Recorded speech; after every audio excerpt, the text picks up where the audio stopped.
All right, thank you everybody for participating in the panel interview today. We're talking about how do we get a broader audience of people to engage in content, and it's been positioned that that's from a content creation or also from a consumer's perspective. We want to talk about the content creation from the company's perspective first. Oftentimes you have to get people from outside your organization to help you with content. That would be an expert in this field. And they're not easy to find sometimes. Sometimes it's your marketing social media person that's going to be writing the content. Sometimes it's an engineer. If you want to be talking to engineers, your person that's writing it should be an engineer. So when another engineer comes to your site and is looking for that service, they go, oh, this is exactly what I need, because they're searching for it by the same key terms and phrases that an engineer would actually use, if that makes sense. So you want to know who your audience is, what is the purpose of that piece of content, and then make sure you have the right people participating in writing that content, but getting a broad scope, because people are going to be searching for your goods or services from a very broad base.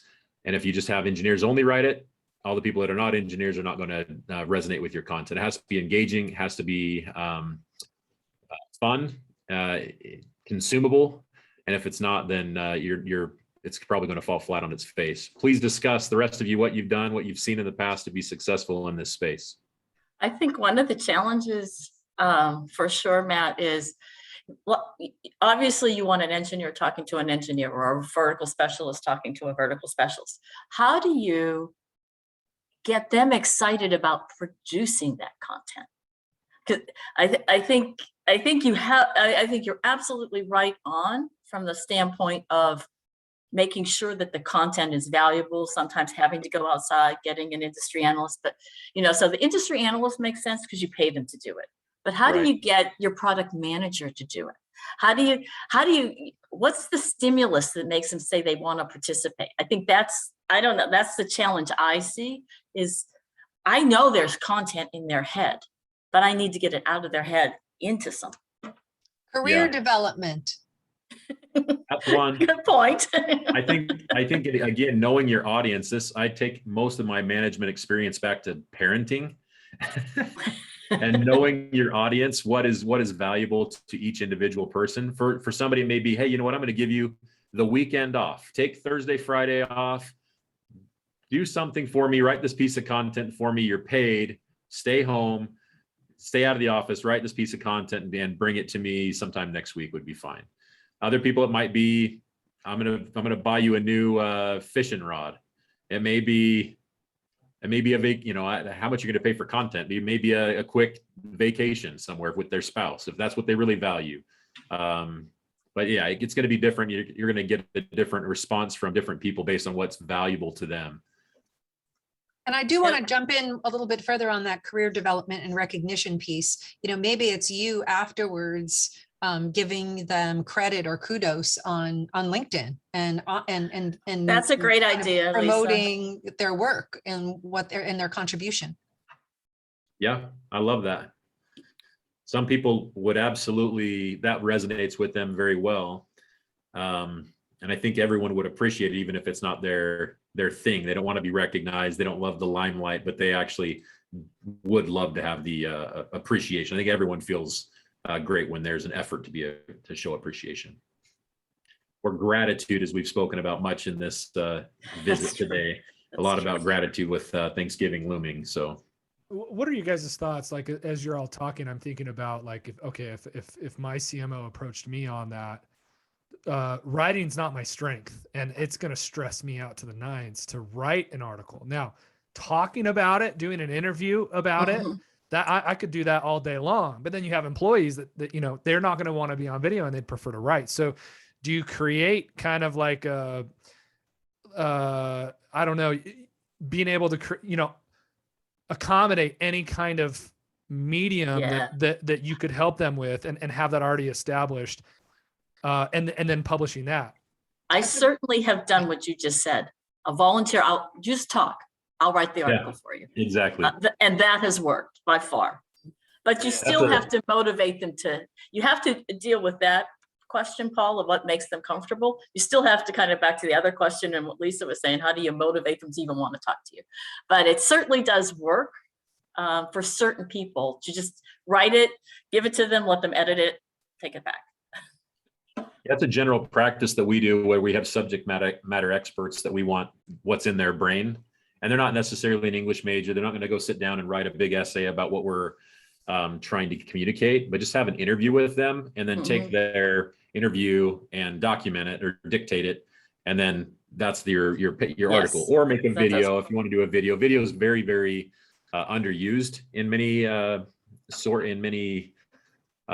industries or companies. And I think it should be more widely used. But if you want to just interview is a great way to go, where it's very non-assuming, doesn't feel like homework. To many people, to write an article would feel like homework. For me, for example, it would feel like homework if I had to write an article. Yeah. But an interview, I'm perfectly is comfortable as well. Yeah, I mean, Matt, I think you hit. It's know your audience, and that kind of plays into the, are they going to do a video? Are they, going to write? But I think the other big thing is keep it simple, right? The KISS model, because I mean, let's face it, a lot of people aren't going to read the content. So video goes a long way. Tap into your graphics. Someone might be graphic savvy and, like to do PowerPoints. Someone might be, more into the podcasting elements. So alternative content creation is a thing to keep in the back of everybody's mind, because I'm a skimmer. Like, I'm not gonna lie, like I'll go to a website and I look for the key things and that I'm looking for, and I'll read a blog if it pops up, but if I look at the statistics of all the blogs on my site, they actually get pretty good duration time, but if I go to the web pages, they don't. So it's like it comes down to content, and I find the simpler the better, right? Even he's looking for the bullet points. Yeah, the meat and potatoes. I find with blogs, like if you keep it to a page, you're more likely to get better traction than if you have a 3-page blog. Less is more, right? Yeah. But also, let's face it, we need content for the ever evil Google, right? And SEO. Yep. So I'm curious, what do people think about third party? So like a Fiverr or crowdsourcing. What's people's thoughts on that? In finding ways to get content creation through those means if you hit a wall internally. Yeah, I think content through those types of sources is okay. I think getting backlinks from those types of sources is not.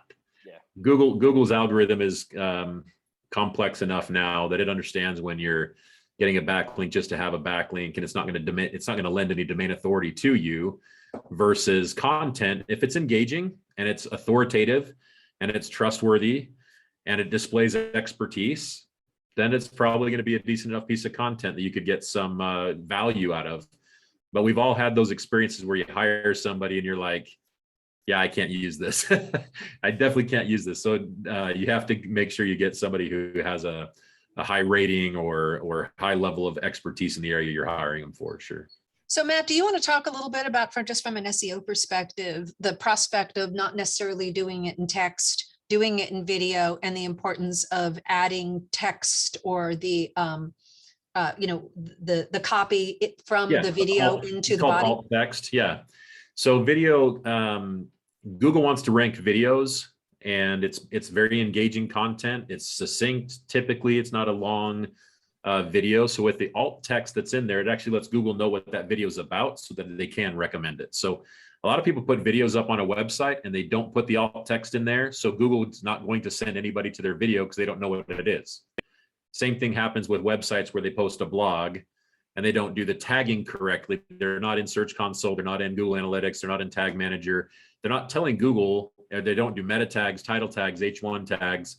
And without that information, Google crawls the site and it picks up whatever it wants. You're not telling it, you're not specifically telling it what you want to rank for. And if you don't do that, then you're at the mercy of the AI, the bot that says, oh, this is about this, I think. And that's the type of traffic they're going to send your way unless you're very specific about what you want. So that's a great question. Hopefully that answered your question correctly. Oh, that was perfect. And then for people who have videos and they haven't done all of their alt text, is there a service that or tool that can go in and grab the text from the video? Probably there's a tool for everything. Not one that I'm aware of, but I'm also not the digital marketing expert. I'm not that kind of guy. I just manage all of our relationships. I'm not that smart when it comes to that stuff. So I'm sure there is. I don't know what it is. I used to do podcasts. We'd record the podcasts and we'd transcribe it. And I'd use otter.ai. I used a couple different AI tools, but Otter will transcribe a video.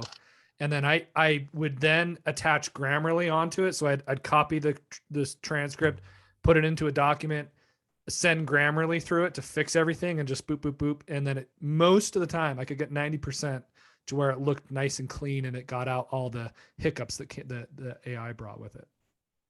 I've used V.io as well. V.io is pretty good. They do the closed captioning and SRT files, etc. So pretty good tool. Great. Okay, thank you very much. I think we're to the end of our time here, Paul and everybody else. I appreciate you sticking around for this panel interview, and hope to see you in January. Have a phenomenal holiday season. This is the best time of year. Be grateful for everything that you have, and see if you can make somebody else's day brighter. Appreciate you coming. We'll see you next time. Hey, thanks, guys. Happy holidays. Take care.